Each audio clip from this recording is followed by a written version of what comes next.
Quem está feliz com Jesus, dá um glória a Deus bem forte. Está quase todo mundo triste com Jesus. Quem está feliz com Jesus, dá um glória a Deus bem forte. Aleluia, só Ele é digno, amém, igreja? A gente está, como vocês sabem, estamos tendo a conferência feminina, conferência de mulheres. Hoje é a continuidade, mas obviamente está aberto o culto para todos, é um culto para todos, né? O Senhor tem falado, e quando a gente fala de noiva, não podemos duvidar que isso obviamente inclui nós homens, que somos a igreja, juntamente todos os filhos e filhas de Deus. E esse tema não tem a ver somente com as mulheres, tem a ver com toda a igreja. Quem é a igreja do Senhor Jesus, o Senhor está falando, e o Senhor vai continuar falando, eu creio, eu tenho certeza. E essa manhã a gente vai ter o prazer de receber a palavra da minha esposa, a pastora Dayana. Estou muito feliz por isso. Então vamos fazer uma oração neste momento. Estenda suas mãos. Pai, nós te louvamos, nós te agradecemos pela tua graça, o teu amor. Ó Pai querido, pedimos que o Senhor venha falar conosco, Senhor. Pai, prepara os nossos corações, os nossos ouvidos. Tira todo impedimento, Senhor, todas as escamas, Senhor. Pai, prepara um caminho para fluir, Senhor. E a tua palavra, a tua semente penetrar em nossos corações e dar frutos, Senhor, que venham a glorificar o teu nome.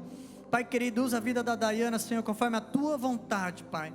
Em nome de Jesus, Senhor, nós te pedimos e nós te agradecemos. Amém. Glória a Deus, aplaudo mais uma vez ao Senhor. Que Deus te abençoe.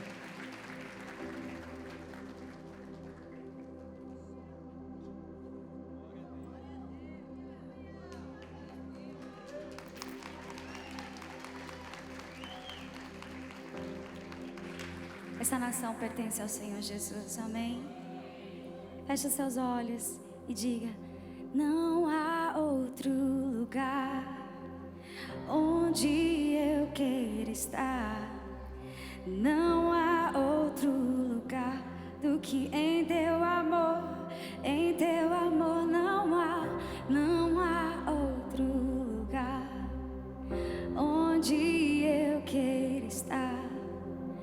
Não há outro lugar do que em teu amor, ó Deus. Acende um fogo em meu coração que eu não possa conter, nem me controlar.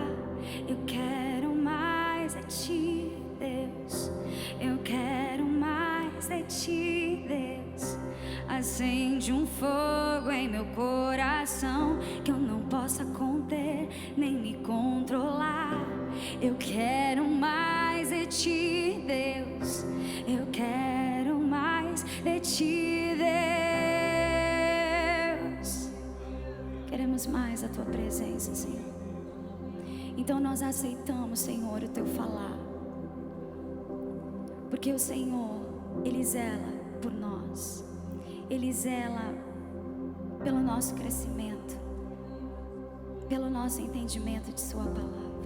Então, Senhor, nós estamos atentos para ouvir a tua voz. Fala conosco. Nós temos vivido dias incríveis aqui na Igreja Central. Sexta-feira, Jennifer Roberts, ela tratou sobre cantares, cântico dos cânticos. E ela tratou ali no capítulo 4, ela trouxe a palavra a respeito de como Deus, Ele ama a sua igreja. Nós arrebatamos o coração do Senhor, nós conquistamos o coração do Senhor. E Ele ama, Ele vê as nossas dificuldades, Ele vê os nossos defeitos, mas Ele nos ama. E ontem nós tivemos a ministração também da Jaqueline Lodos, e ela trouxe a continuidade de cantares. E ela trouxe lá no capítulo 2 e falou que quando a igreja entende que ela é amada, os olhos dela voltam para o Senhor. Ela direciona o amor que o Senhor tem dado a ela, direciona a Deus. Ela entende e direciona a Deus. Então foi um complemento sem elas estarem combinando nada. E eu vejo como o Senhor, Ele é zeloso por nós e Ele fala conosco. Antes de falar sobre aquilo que o Senhor colocou em meu coração, eu queria falar um pouco da história da perseguição da igreja. Um dos maiores períodos da perseguição da igreja. Vou fazer um breve mapeamento disso, porque é muito longo. O pior tempo da igreja começou quando Nero, ele assume o poder. E quem era Nero? Nero era uma pessoa louca. Era um homem que não tinha amor à própria vida. Porque no ano de 68, ele tira a sua própria vida, mas em 54 ele assume o poder aos 17 anos de idade. Uma pessoa louca. Ele era usado por Satanás. E ele manda matar sua mãe, para vocês terem uma ideia, e um dos seus familiares. Essa é a história de Nero, para você ver como Nero era terrível.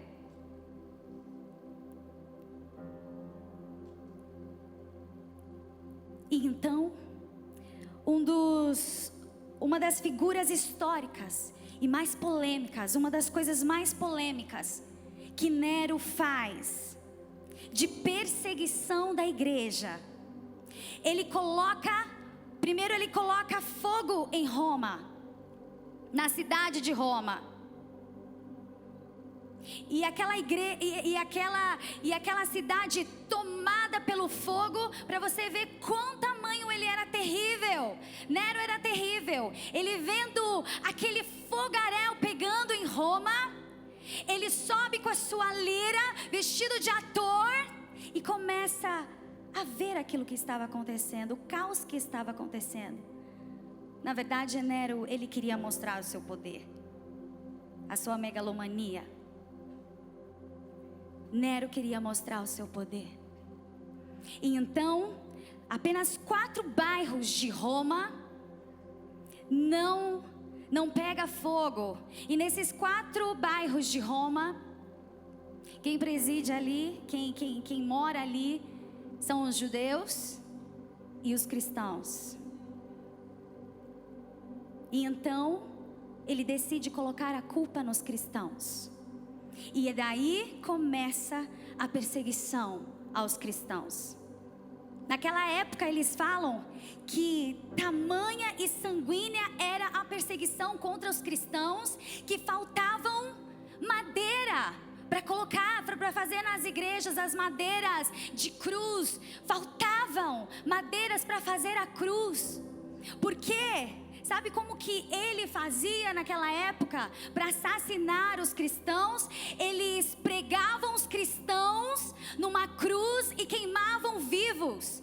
E além de tudo isso, ele colocava sobre as ruas da cidade aquela cruz tomada pelos cristãos pegando fogo para incendiar aquela cidade. Era uma perseguição brutal. Em 68 ele se mata. E em 70 Vespasiano, ele assume o poder. Ele assume o poder e inaugura o maior coliseu. E ele dá continuidade a essa perseguição da igreja. Na festa de inauguração desse coliseu, sabe quantos dias foram essas festas? Sabe quantos dias duraram essas festas? 100 dias consecutivos. E sabe o que eles fizeram? Eles mataram mais de 10.000 cristãos. Sabe o que eles faziam? Eles colocavam os cristãos naquela arena e colocavam aqueles cristãos para serem comidos vivos pelos animais. Olha aí. Era terrível.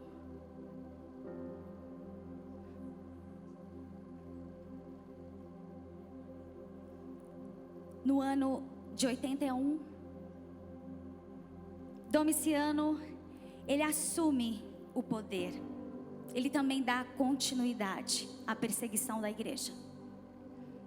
E aí, ele coloca o apóstolo João na ilha de Patmos. Ele joga o apóstolo João na ilha de Patmos para poder calar o apóstolo João. O último sobrevivente, porque o restante dos pastores e dos apóstolos das igrejas, eles tinham sido mortos por causa do evangelho. Com tamanha crueldade. Sabe o que eu estou querendo dizer com tudo isso? É que nós vivemos um dos melhores tempos da igreja. E muitas vezes nós não valorizamos esse tempo.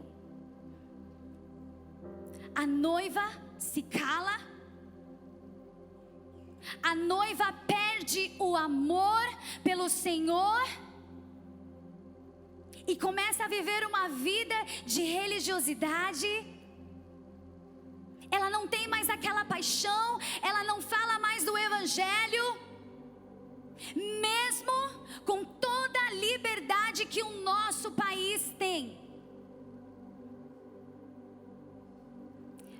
Hoje o que o Senhor quer falar conosco é a respeito das igrejas de Apocalipse, as igrejas da Ásia.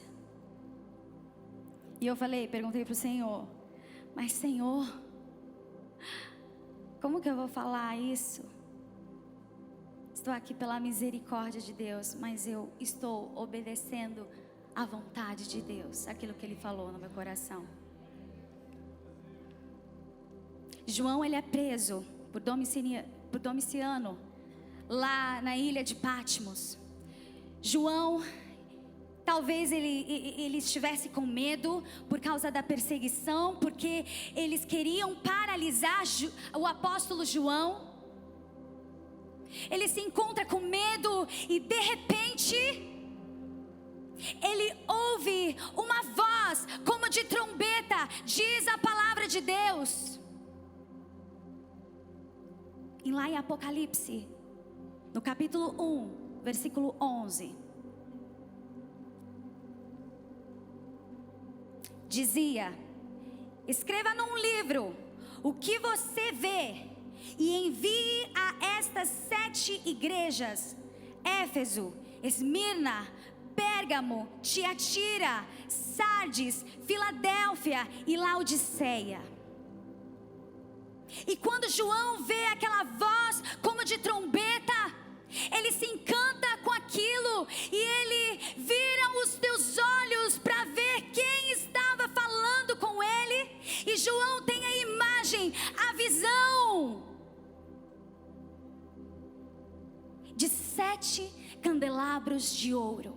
E no meio desses 7 candelabros de ouro, semelhante ao Filho do Homem, ele tinha vestes brancas que iam até o chão, tinha um cinturão de ouro.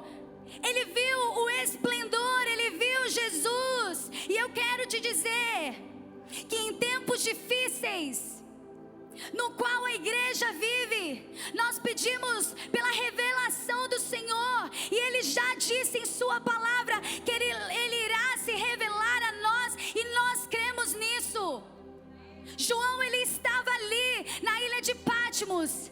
Ele tinha achado que os homens tinham fechado as portas para ele aqui na terra, mas quando os homens fecham uma porta na terra, aí que Jesus, ele abre uma porta nos céus.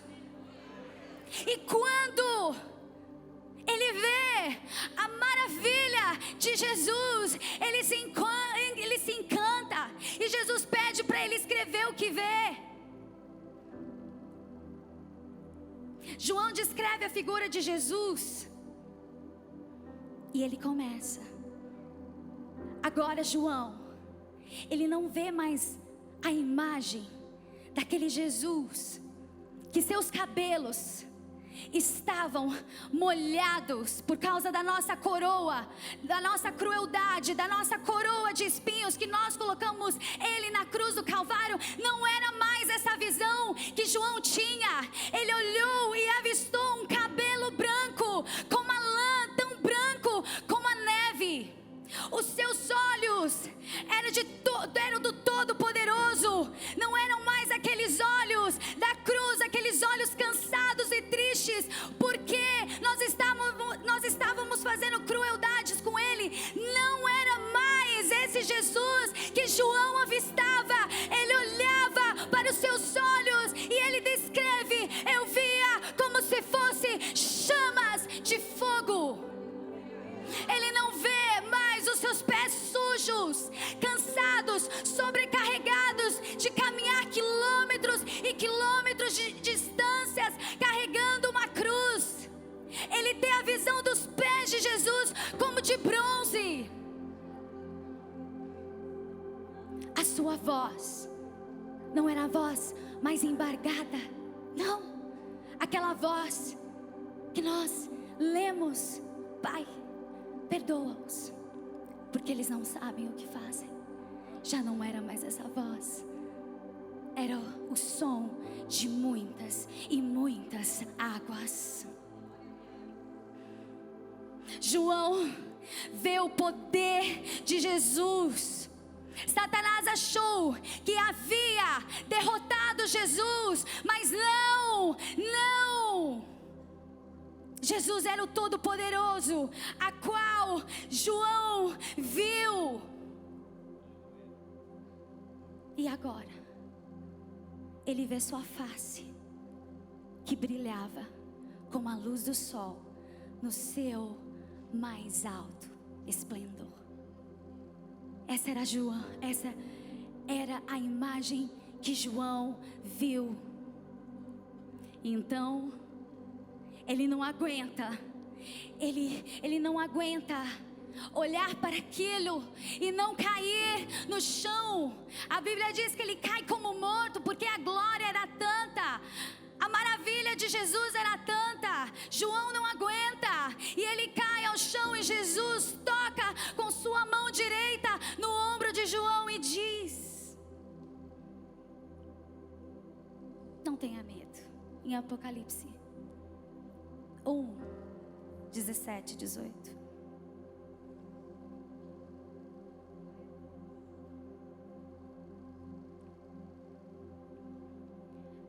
Não tenha medo. Eu sou o primeiro e o último. Sou aquele que vive. Estive morto, mas agora estou vivo para todo o sempre. E tenho as chaves da morte e do Hades. E no versículo 20, Jesus ele faz a revelação daquilo que nós tínhamos falado no capítulo 13. Que João viu 7 candelabros de ouro e 7 estrelas na mão de Jesus. E Jesus faz essa revelação no capítulo 20. E ele diz: este é o mistério das 7 estrelas que você viu em minha mão direita e dos 7 candelabros. As 7 estrelas são os anjos das 7 igrejas. E os 7 candelabros são as 7 igrejas. Jesus ele está em nosso meio. Ele passa por aqui. Ele sonda os teus filhos. Você não está servindo a homens aqui. Você está servindo ao Senhor Jesus que passa nessa igreja. E Ele sonda cada coração.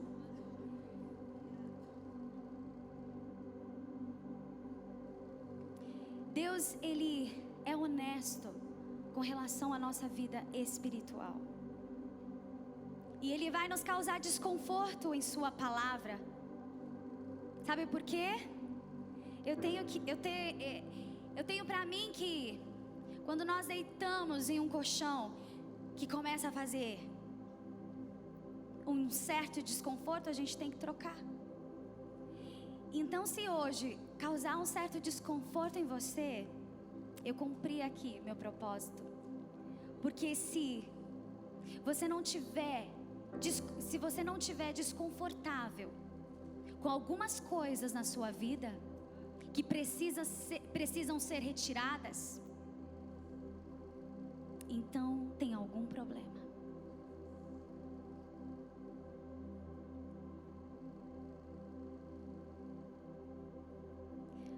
A primeira carta para a igreja de Éfeso, Apocalipse 2, versículo do 1 ao 2. Ao anjo da igreja em Éfeso escreve: estas são as palavras daquele que tem as 7 estrelas em sua mão direita e anda entre os 7 candelabros de ouro. Conheço as tuas obras, o seu trabalho árduo e a sua perseverança.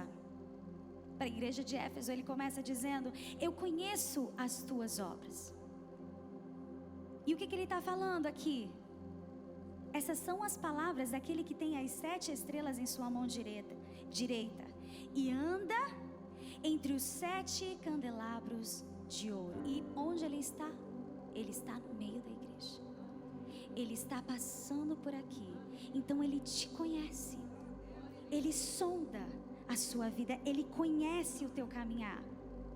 Então Jesus faz alguns elogios àquela igreja.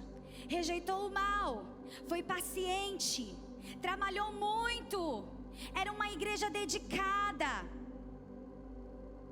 pôs à prova falsos apóstolos. Ela não tolerava os nicolaítas, que eram pessoas que induziam as pessoas à imoralidade e idolatria. Então estava tudo aparentemente certo com essa igreja. Ela se afastava do mal, ela colocava à prova aqueles que causavam heresias dentro da igreja. Mas algo Deus tinha com aquela igreja. Mas depois nós iremos falar.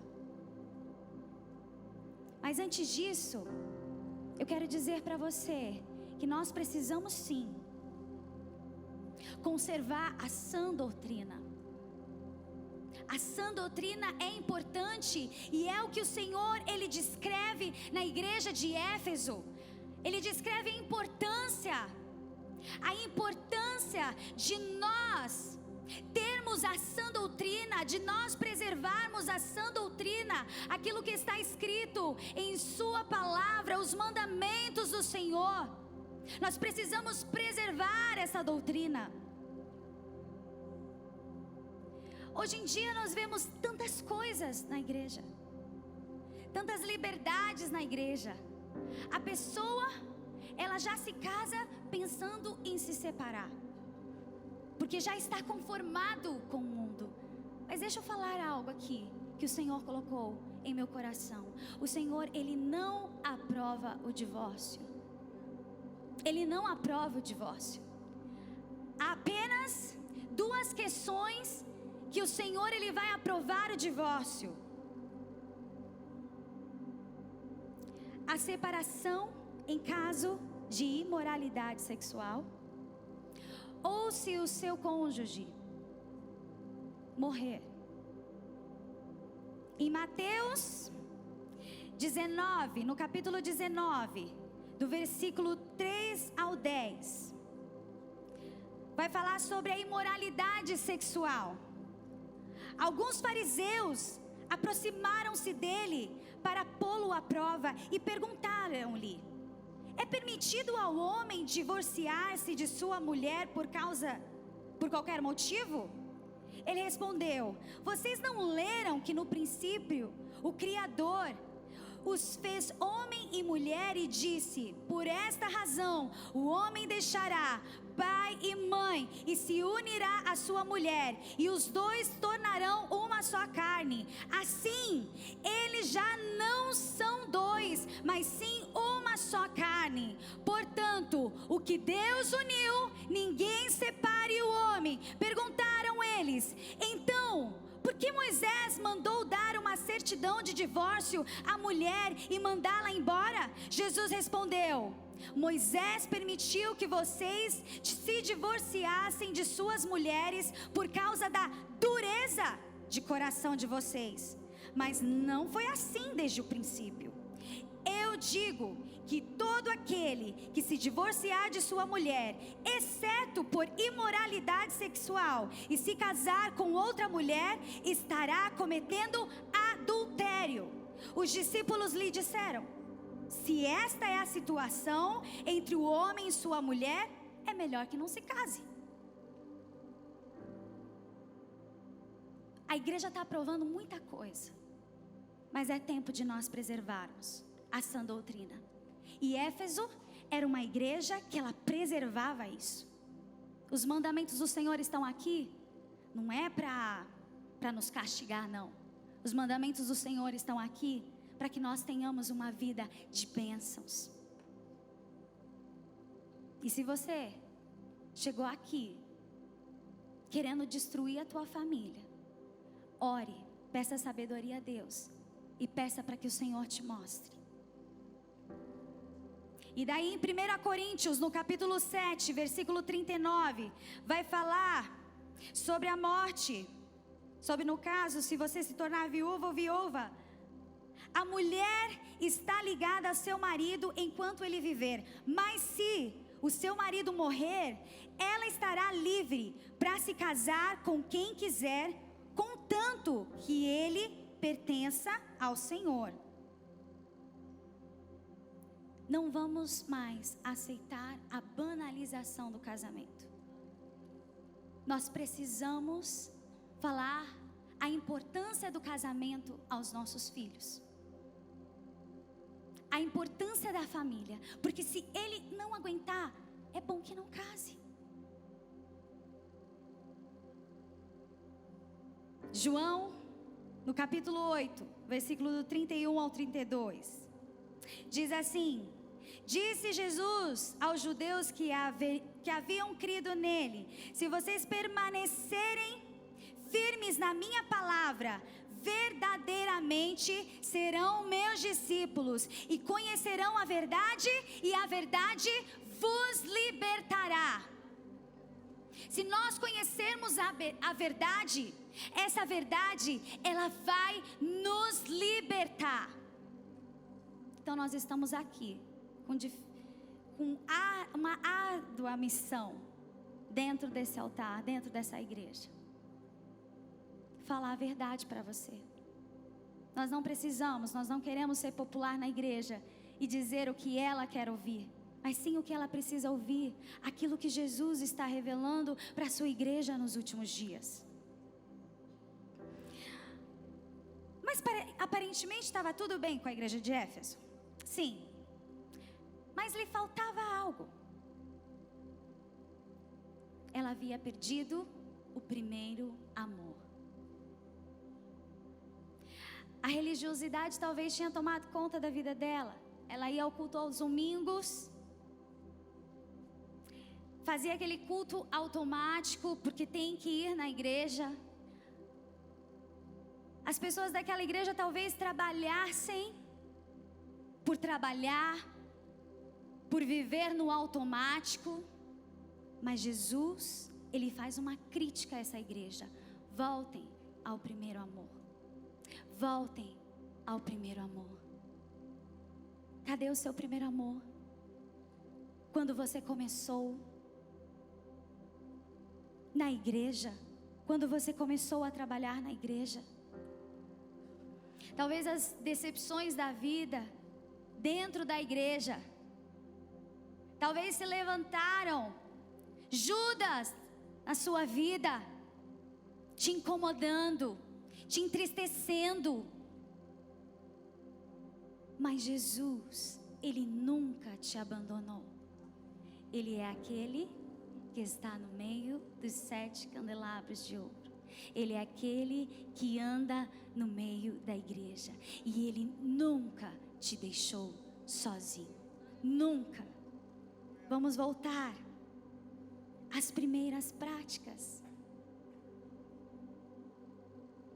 Apocalipse 2,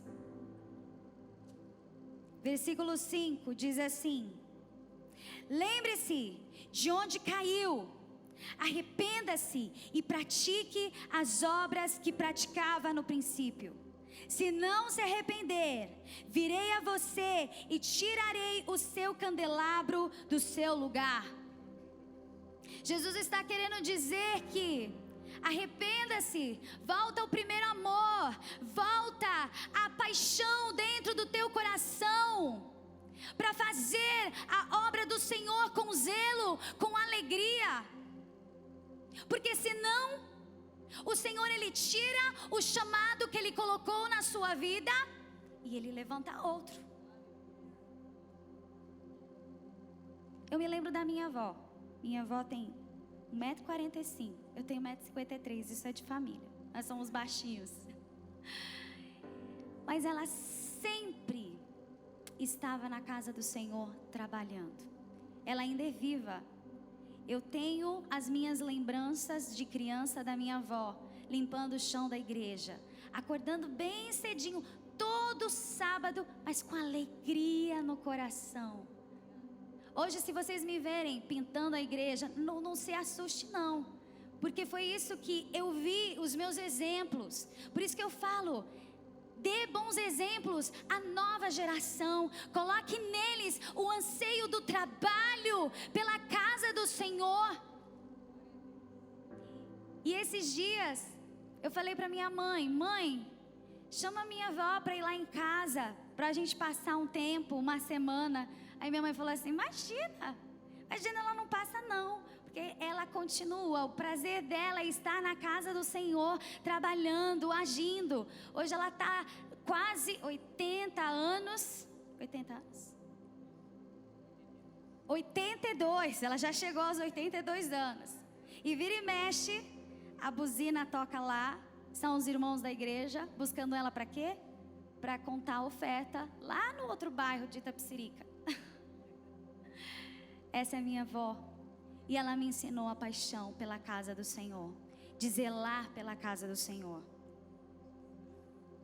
O Senhor, Ele quer reacender a chama dentro de você. E Ele diz em Apocalipse, no capítulo 2, versículo 7: aquele que tem ouvidos, ouça o que o Espírito diz às igrejas.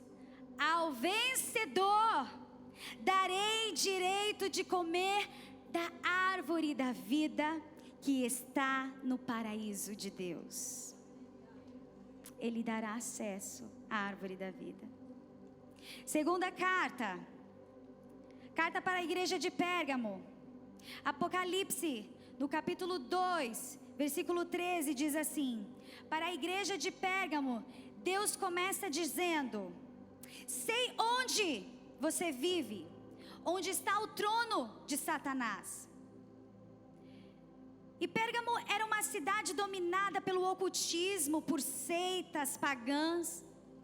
Seu principal monumento era um templo dedicado a Esculápio, o deus da saúde e da cura. Tem uma analogia também a respeito do logo da medicina, que é uma cobra. Vem disso daqui, a origem é do deus Esculápio, o deus da cura. Jesus, ele elogia a igreja de Pérgamo dizendo, lá em Apocalipse no capítulo 2, versículo 13, também: contudo, você permanece fiel ao meu nome e não renunciou à sua fé em mim. Era uma igreja que confiava em Deus. Ela não renunciou à fé no Senhor. Mas uma crítica Deus tinha contra aquela igreja. Tinham pessoas que se apegavam ao ensino de Balaão, que ele induzia as pessoas a comerem comidas sacrificadas a ídolos e praticar imoralidade sexual.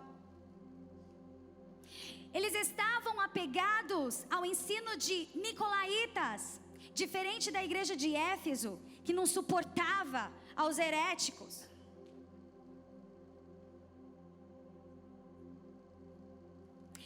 E lá em Apocalipse, no capítulo 2, versículo 13,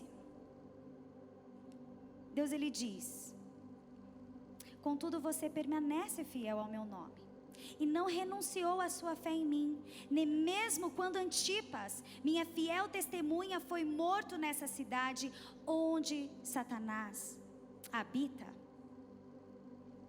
Então, mesmo o inimigo, ele tinha perseguido aquela igreja, ele tinha já tentado tirar a fé daquela igreja, mas não tinha conseguido. Mas uma coisa, ele começou a entrar na igreja, ele começou a usar outras estratégias. E qual era a estratégia? A idolatria. Muitas vezes nós estamos na igreja, Talvez nós não temos lá os nossos ídolos nas nossas casas, acendendo velas na nossa casa, mas nós temos os nossos ídolos gospel. Nós fomos na Expo Cristã e eu fiquei aterrorizada com o que eu vi. Aterrorizada e ao mesmo tempo indignada e triste. Era uma mistura de coisas, porque eu via ídolos gospel, cantores gospel ali, e uma fila grande de pessoas para tirarem fotos. Gente, todo culto dado à personalidade é de origem satânica. É o que aquela igreja aprovava, e hoje não está diferente. Gente, vamos despertar os nossos olhos, vamos conhecer a verdade, como diz a palavra do Senhor: e conhecereis a verdade, e a verdade vos libertará. Você está aqui por causa do Senhor Jesus, aquele que passeia no meio da igreja. Você não está aqui por causa de ídolo gospel, por causa de cantor, por causa de pregador. Você tem que estar aqui por causa de uma só pessoa, Jesus Cristo de Nazaré. Aquele que arranca o pecado do mundo, aquele que é fiel, aquele que é verdadeiro. Ele é grande, Ele é onipotente. Chega de tolerar a idolatria no meio da igreja. Mas o Senhor, Ele faz uma promessa àquela igreja. Apocalipse 2, versículo 17. Se vocês não forem seduzidos por essas coisas, se vocês permanecerem fiéis, aquele que tem ouvido, ouça o que o Espírito diz à igreja. Ao vencedor darei do maná escondido, também lhe darei uma pedra branca com um novo nome nela escrito, conhecido apenas por aquele que o recebe. Vai valer a pena a gente seguir aos mandamentos do Senhor. E depois nós vemos a carta para a igreja de Tiatira, lá em Apocalipse 2:18, Jesus, ele começa dizendo ao anjo da igreja em Tiatira: escreve, estas são as palavras do Filho de Deus, cujos olhos são como chama de fogo e os pés como bronze reluzente. Primeiro, Jesus, ele se revela como todo-poderoso, aquele que sonda tudo, aquele que os seus pés são como os de bronze.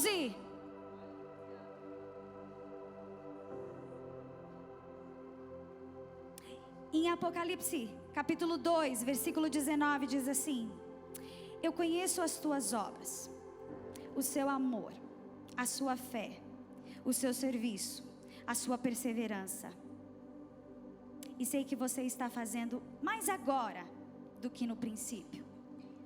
Também diferente da igreja de Éfeso. Éfeso havia perdido o primeiro amor. Éfeso já estava cansada, sobrecarregada, mas essa igreja não. Essa igreja, ela estava a todo vapor. Ela estava fazendo, ela estava fazendo ainda mais do que quando ela começou. Mas Jesus, ele faz uma crítica ali.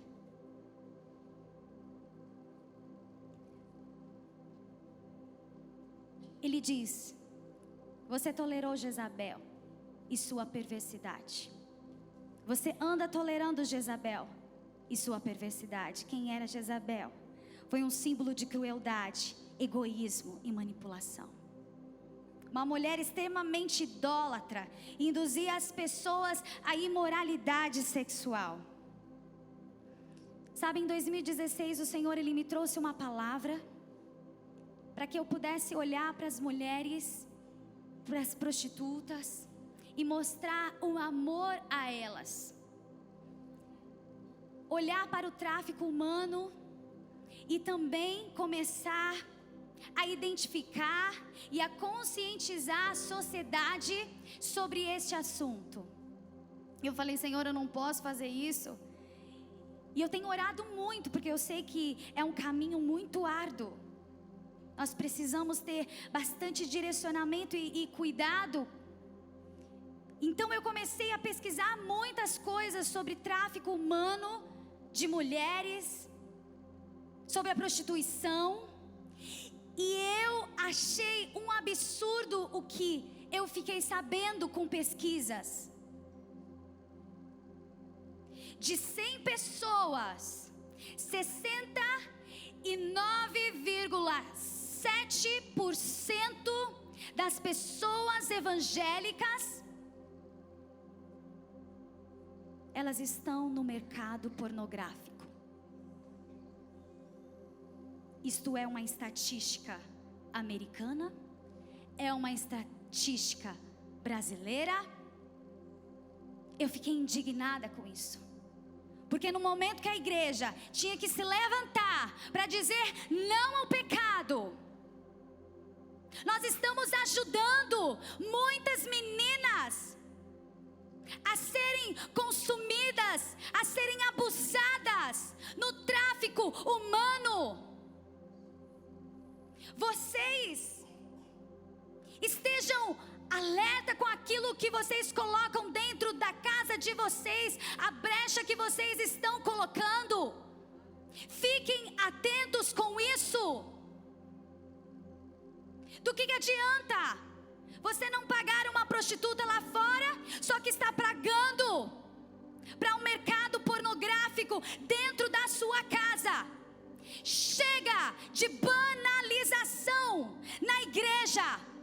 Acabou. Jesus, ele está exortando a sua igreja. Chega de escândalos. E essa igreja, ela estava tolerando Jezabel. E vocês acham, com essa estatística, que nós não estamos tolerando Jezabel?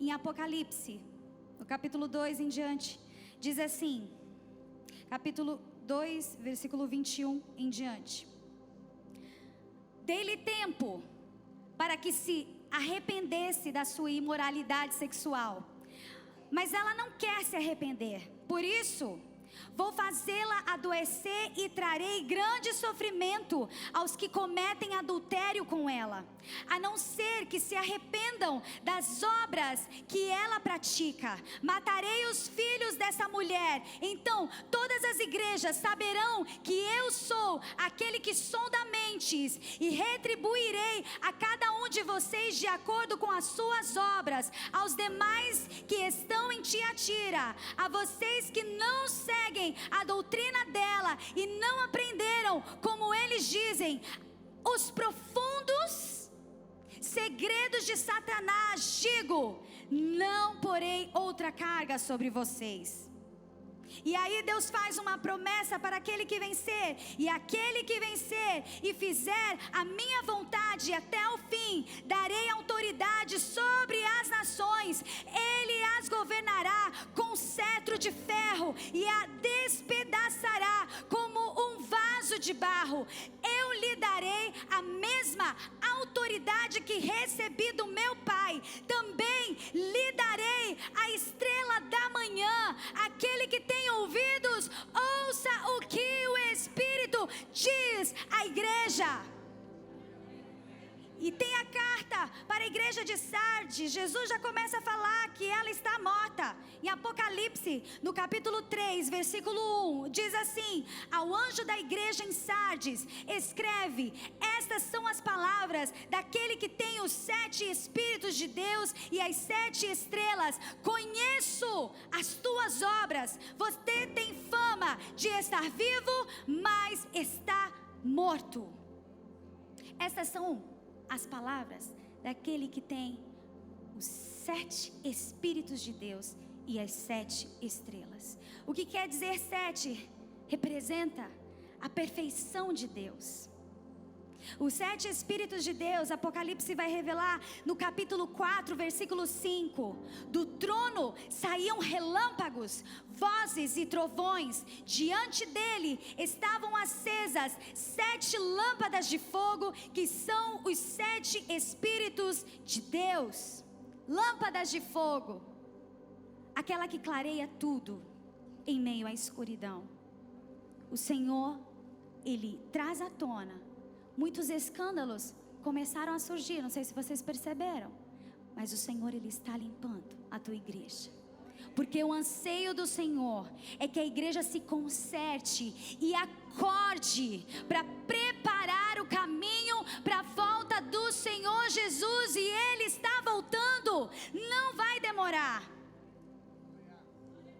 Em 2 Crônicas, no capítulo 16, versículo 9, diz assim: pois os olhos do Senhor estão atentos sobre toda a terra, para fortalecer aqueles que lhe dedicam totalmente o coração. Jesus, Ele queria dizer para a cidade de Sardes: Sardes, nada fica escondido aos meus olhos. Meus olhos estão sobre toda a terra. E o único elogio que Jesus faz a esta igreja é: alguns permanecem fiéis. Que tristeza. Em Apocalipse, no capítulo 3, versículo 3, vai dizer: lembre-se, portanto, do que você recebeu e ouviu. Obedeça e arrependa-se. Mas se você não estiver atento, virei como um ladrão, e você não saberá a que hora virei contra você.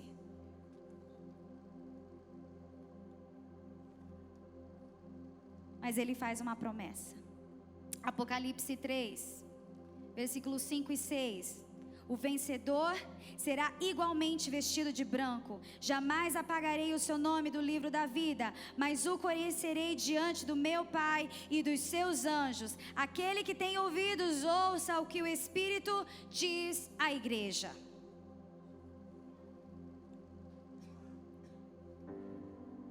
Vocês percebem que o Senhor, Ele não vê como nós vemos? Às vezes você vê uma igreja viva, uma igreja cheia de coisas, cheia de eventos, mas Jesus, Ele olha e muitas vezes Ele diz: tem a fama de estar vivo, mas está morto. Talvez você gostaria de ser um membro dessa igreja, pode ser, por ela estar viva, mas Jesus já conhecia aquela igreja e Ele já tinha dito: você está morta.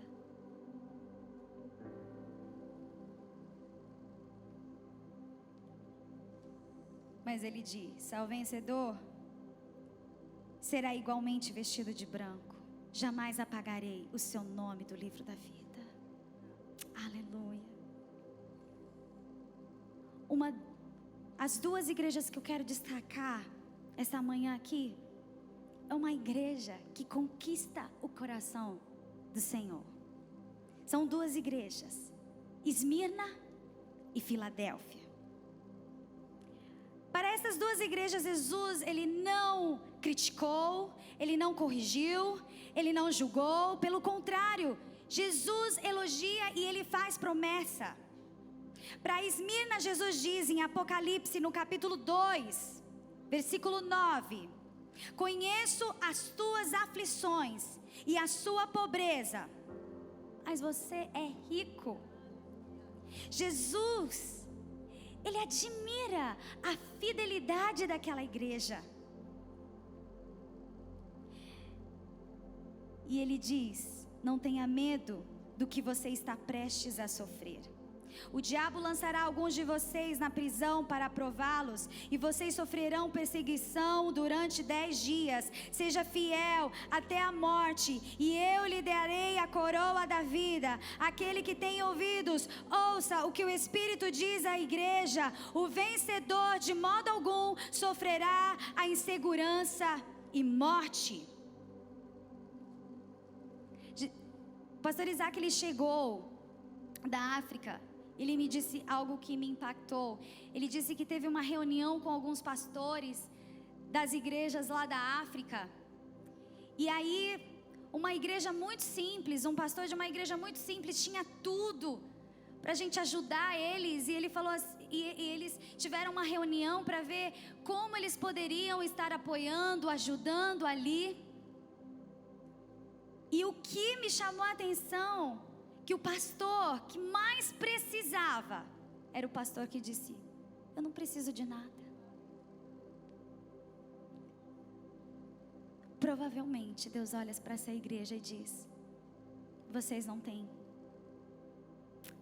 nada, vocês são pobres, mas na verdade, para mim, vocês são ricos, porque eu sondo o seu coração, porque eu conheço a sua mente, a sua humildade. E Jesus, Ele está dizendo para nós: talvez você não tenha nada.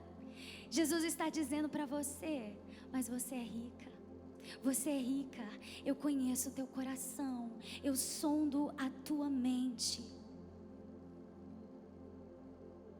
E para a igreja de Filadélfia, Jesus diz em Apocalipse no capítulo 3, versículo 7 ao 11: ao anjo da igreja em Filadélfia escreva: estas são as palavras daquele que é santo e verdadeiro, que tem a chave de Davi. O que ele abre ninguém pode fechar, o que ele fecha ninguém pode abrir. Conheço as suas obras, eis que coloquei diante de você uma porta aberta que ninguém pode fechar. Sei que você tem pouca força, mas guardou a minha palavra e não negou o meu nome. Veja o que farei com aqueles que são sinagogas de Satanás e que dizem judeus e não são, mas são mentirosos. Farei que se prostrem aos seus pés e reconheçam que eu o amei, visto que você guardou a minha palavra de exortação à perseverança. Eu também o guardei da hora da provação que está para vir sobre todo mundo, para pôr à prova o que habitam na terra. Venho em breve, retenha o que você tem, para que ninguém tome a sua coroa. Jesus faz uma promessa a Filadélfia em Apocalipse 3, no versículo 12: farei do vencedor uma coluna no santuário do meu Deus, e dali ele jamais sairá. Escreverei nele o nome do meu Deus e o nome da cidade do meu Deus, a Nova Jerusalém, que desce dos céus da parte de Deus, e também escreverei nele o meu nome. Se nós vivêssemos naquela época, talvez a gente olharia para Esmirna e Filadélfia, nós não seríamos daquela igreja, talvez. Mas Jesus, Ele está querendo dizer que Ele sonda, Ele vê diferente dos nossos olhos carnais. Ele vê o espiritual, Ele sonda o interior. E Ele diz para a igreja de Esmirna: Esmirna, vocês são pobres, mas na verdade vocês são ricos. E Ele diz para Filadélfia: vocês são fracos, mas vocês entenderam a se arrepender, vocês se arrependeram, vocês chegaram no meu altar e vocês derramaram o seu coração e se arrependeram. Então vocês dizem que são fracos, mas vocês são fortes.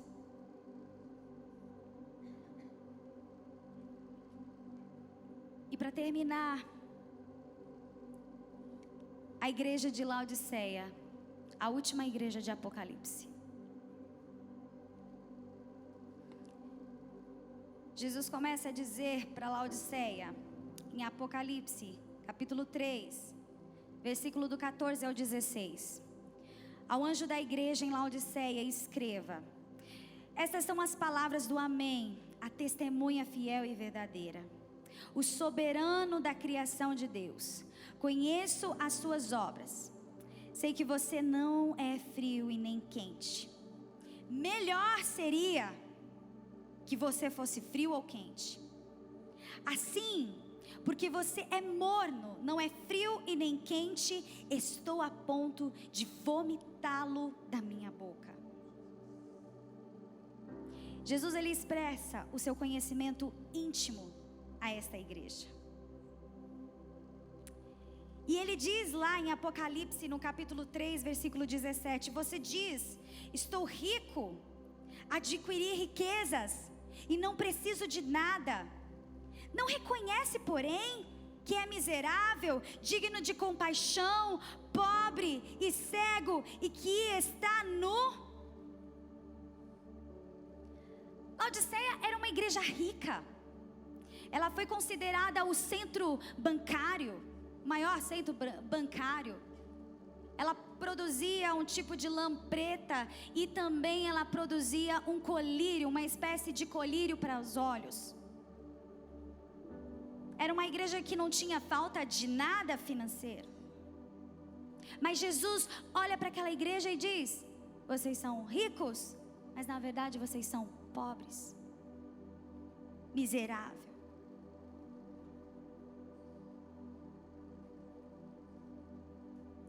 Apocalipse no capítulo 3, versículo 17. Quando Jesus diz, estou rico, Ele está querendo dizer, vocês dizem que estão ricos. Ele está querendo dizer, mas na verdade vocês são pobres. Vocês precisam mudar muitas coisas em sua vida. Jesus é aquele que sonda e conhece o coração. Em Salmos 139, no versículo 1 ao 4, eu gosto desses salmos que diz: Senhor, tu me sondas e me conheces, sabes quando me assento e quando me levanto, de longe percebes os meus pensamentos. Sabes muito bem quando trabalho, quando descanso. Todos os meus caminhos são bem conhecidos por ti. Antes mesmo que a palavra me chegue à língua, tu já a conheces inteiramente, Senhor. Ele sonda a sua igreja.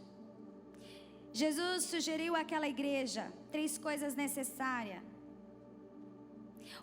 Uma sugestão foi comprar de Jesus ouro refinado. Porque eles já diziam: estou tão rico que eu não preciso de mais nada, eu não preciso de Jesus. Eu não preciso de mais nada. Jesus está dizendo: pare de pensar em coisas terrenas. Comecem a pensar nas coisas que são dos céus. Como diz lá em Mateus no capítulo 6, versículo 36, busquem pois em primeiro lugar o reino de Deus e a sua justiça, e todas essas coisas serão acrescentadas a vocês. A riqueza é consequência.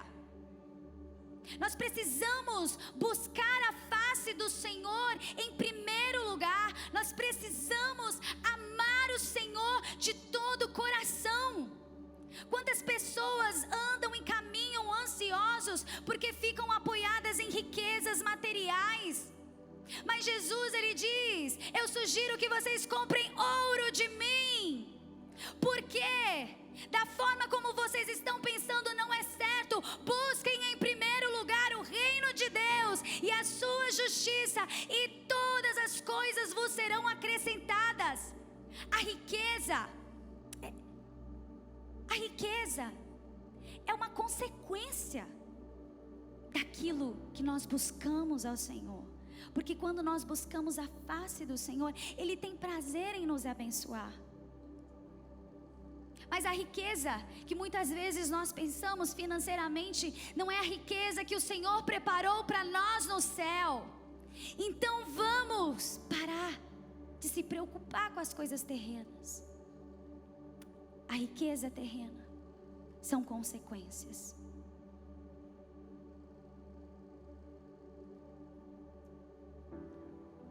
Segunda sugestão,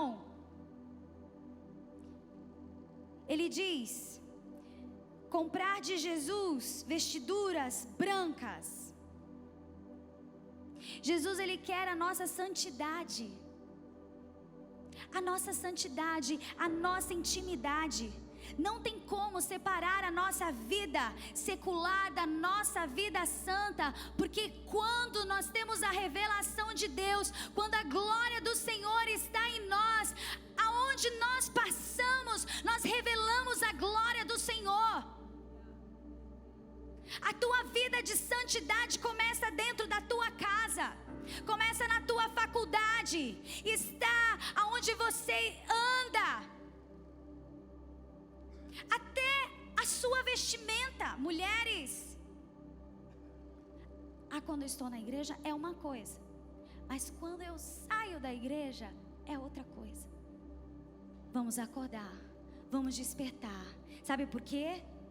Porque pode ser que aonde você achou que a sua roupa você pudesse usar e não na igreja, Jesus coloca uma pessoa do seu lado que precise de uma oração sua. E será que você vai dar credibilidade para essa pessoa? Jesus, Ele quer que você se desperte. Igreja, vamos nos despertar. Por quê? Porque o Senhor, Ele tem o prazer em salvar o seu povo. Então Ele dá chamados para vocês, e vocês precisam estar preparados. Vocês precisam se levantar em santidade e ser um canal de bênçãos aqui na terra. Quando você precisar falar de Jesus no shopping, quando você precisar de falar de Jesus nos restaurantes, na sua faculdade, você vai estar preparada, porque a glória do Senhor você vai carregar por onde você pisar a planta do seu pé. Não separe a sua vida secular da sua vida santa, porque quando você tem a presença do Espírito Santo, tudo se torna santo. Em terceiro lugar, Jesus Ele diz, lá em Apocalipse, no capítulo 3, versículo 18: compre colírio para ungir os seus olhos, para poder enxergar. Você percebeu que Jesus Ele fala um linguajar para aquela igreja entender? Aquela igreja, ela produzia colírios, uma espécie de colírio para os olhos. E o que adiantava? Jesus está querendo dizer, o que adianta vocês produzirem colírio se vocês estão cegos? Do que adianta você querer que outras pessoas enxerguem se você está cego? Pode o cego ajudar outro cego a atravessar a rua? Não. Analise-se primeiro, antes de colocar colírios nos olhos de outras pessoas.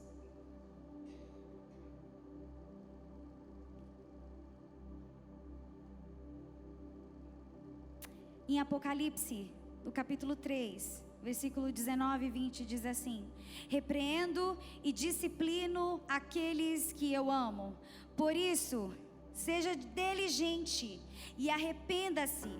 Eis que estou à porta e bato. Se alguém ouvir a minha voz e abrir a porta, entrarei e cearei com ele e ele comigo. Jesus Ele está falando, precisamos ter mais fé. Precisamos reacender a chama do avivamento em nós. Eu quero colocar um vídeo.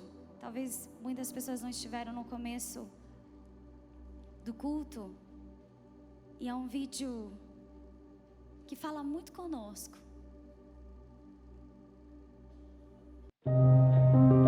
Assim como a noiva pertence ao noivo, a igreja pertence a Cristo.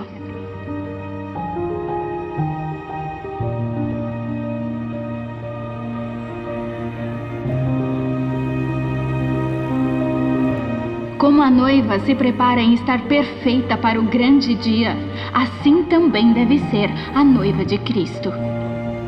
Portanto, como povo escolhido de Deus, santo e amado, revistam-se de profunda compaixão, bondade, humildade, mansidão e paciência.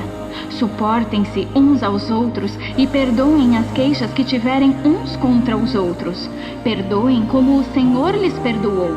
Acima de tudo, porém, revistam-se do amor, que é o elo perfeito, Que a paz de Cristo seja o juiz em seus corações, visto que vocês foram chamados a viver em paz, como membros de um só corpo, e sejam agradecidos. Habite ricamente em vocês a palavra de Cristo. Ensinem e aconselhem-se uns aos outros com toda a sabedoria, e cantem salmos, hinos e cânticos espirituais com gratidão a Deus em seus corações.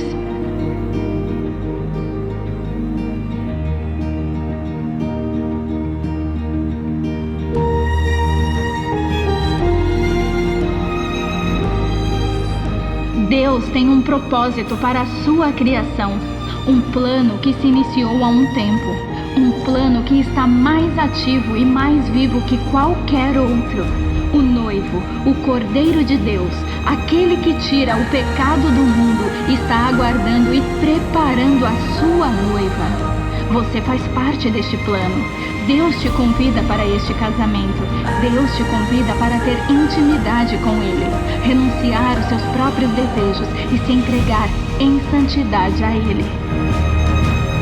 Pois dada a ordem, com a voz do arcanjo e o ressoar da trombeta de Deus, o próprio Senhor descerá dos céus, e os mortos em Cristo ressuscitarão primeiro. Depois nós, os que estivermos vivos, seremos arrebatados com eles nas nuvens, para o encontro com o Senhor nos ares, e assim estaremos com o Senhor para sempre. O Espírito e a noiva dizem: vem, e todo aquele que ouvir diga: vem. Quem tiver sede, venha, e quem quiser, beba de graça da água da vida. Vamos nos colocar em pé.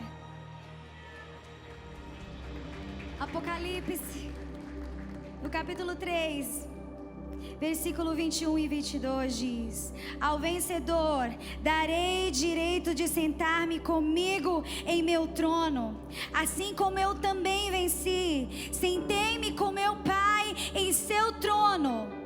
Aquele que tem ouvidos, ouça o que o Espírito diz à igreja. O Senhor, Ele tem prazer em honrar a sua vida. Ele tem um futuro de honra para você. Você não precisa procurar a honra no reino terreno. O Senhor tem uma honra nos céus, no reino celestial. O Senhor, Ele já preparou as tuas vestes. Você é a noiva, você é a noiva de Cristo. Mulheres, vamos nos levantar com autoridade. Tirem o medo, tirem a intimidação. Se tentarem te calar, você levanta com autoridade, porque você está debaixo da palavra que diz que Deus deu autoridade para vocês pisarem em cobras e em escorpião. Deus te deu uma autoridade espiritual. Caminhem, caminhem, caminhem, caminhem. Segunda Crônicas, capítulo 7, versículo 14 diz assim: e se o meu povo, que se chama pelo meu nome, se humilhar e orar, buscar a minha face e se afastar dos seus maus caminhos, dos céus eu ouvirei, perdoarei o seu pecado e curarei a sua terra. O Senhor, Ele vai curar a nossa nação, mas é preciso posicionamento de servo, de cristão. É preciso posicionamento. Erga suas mãos e diz: Pai, eu sei que eu sou fraca, eu sei que eu sou fraco, eu sei que eu não posso, mas o Senhor é tudo em mim. Só o Senhor é capaz de mudar a história da nossa nação.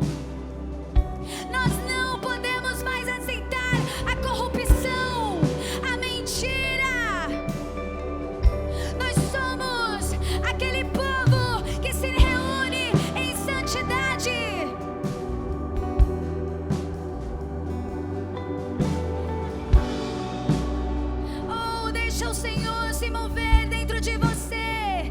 tirar dos seus olhos todas as escamas, toda dor, todo sofrimento. O Senhor diz: eu faço aqueles que estão fracos, eu faço forte, eu levanto, eu fortaleço. Há uma nuvem de glória nesse lugar. Se você se sente forte, sobrecarregado, corre aqui pra frente. Se você precisa de uma mudança de mentalidade, venha pra frente. O Senhor, Ele quer derramar algo sobre a tua vida.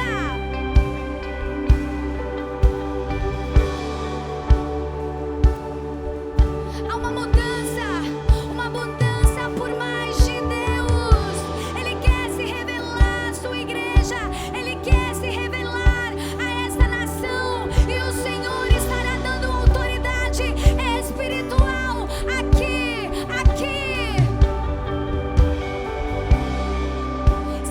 Se você precisa se libertar, esta é uma manhã de arrependimentos. Se entregue diante do altar do Senhor. Vem, Ele diz, vem, vem, vem sem demora. E se o meu povo, que se chama pelo meu nome, se humilhar e orar e se converter dos seus maus caminhos, eu ouvirei dos céus, perdoarei os seus pecados e sararei a sua terra. Mulher, você que se sente com medo, intimidada por qualquer situação da sua vida, o Senhor está chamando para você vir aqui.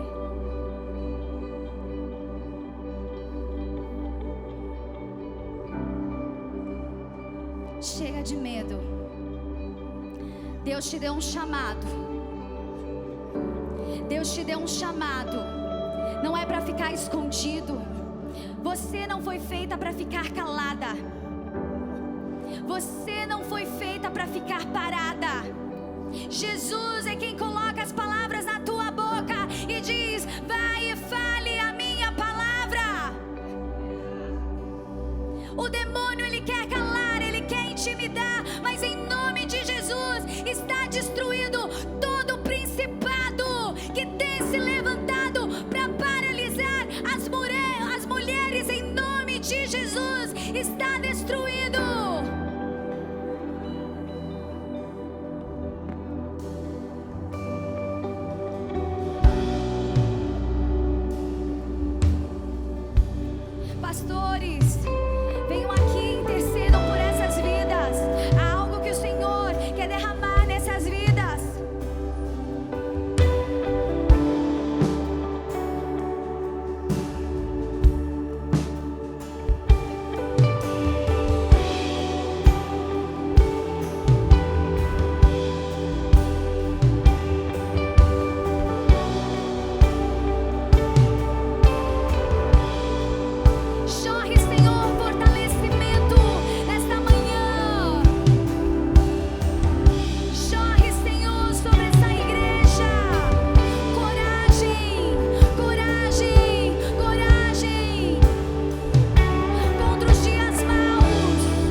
mãos para o alto. Aleluia. Devemos ter um coração grato. Grato que em meio a tudo que tem acontecido no mundo, no Brasil, nas nossas vidas, nós temos a palavra de Deus. Nós temos a palavra de Deus, o Senhor falando conosco o tempo todo, nos alinhando, nos chamando para perto. Essa é a graça. Essa é a graça do Senhor. É a graça do Senhor Jesus sobre as nossas vidas. Então agradeça neste momento. Feche seus olhos e agradeça ao Senhor. Senhor, nós te louvamos e agradecemos, Pai, porque temos este privilégio de ouvir a Tua voz, de ser direcionados por Ti. Pai, é o Senhor, Pai, quem está no comando nas nossas vidas. Senhor, nossa vida pertence a Ti, o nosso coração é Teu, Pai. E nós queremos ser a noiva que o tempo todo se purifica, que se santifica, que vai atrás do sangue do Cordeiro e é lavada e remida e se prepara. Não deixa faltar o óleo, não deixa apagar o fogo. Aleluia, porque sabe que em breve o seu noivo virá. Louvado seja o Senhor Jesus. Oh, aleluia, glória a Deus. Eu quero levantar agora um clamor com a igreja, pelo Brasil, pela nossa nação. Estenda suas mãos para cá. Hoje é um dia importantíssimo para a nossa nação. Peraí, antes disso, vira para quem está do seu lado. Fala assim para essa pessoa: o meu líder, o seu líder, não precisa de eleições. Ele já é rei. Aleluia, é o Senhor Jesus, Rei dos Reis. O nosso líder não precisa de eleições, ele já é rei. Mas nós estamos aqui para clamar pela nação, porque é o lugar onde o Senhor nos colocou. Nós vamos hoje à tarde, praticamente todos, a grande maioria vai votar. Vote em quem está lutando pelos princípios da palavra de Deus. Vote em quem está a favor do reino de Deus. Mas acima de tudo que possamos orar. Então estenda suas mãos para cá. Senhor, nós te louvamos, nós te agradecemos. Pai querido, te agradecemos e nos colocamos como igreja neste momento em arrependimento, Senhor, como a tua palavra diz: se o meu povo que se chama pelo meu nome se humilhar e orar e se converter dos seus maus caminhos, aleluia, dos céus eu ouvirei, perdoarei os seus pecados e sararei a sua terra. Senhor, e neste momento nós nos arrependemos, nos humilhamos, Senhor, pedimos perdão, Senhor, decidimos deixar, Senhor, qualquer prática que desagrade o teu coração. Pai, em nome de Jesus, Senhor, agora, Senhor, nós clamamos pela nação brasileira.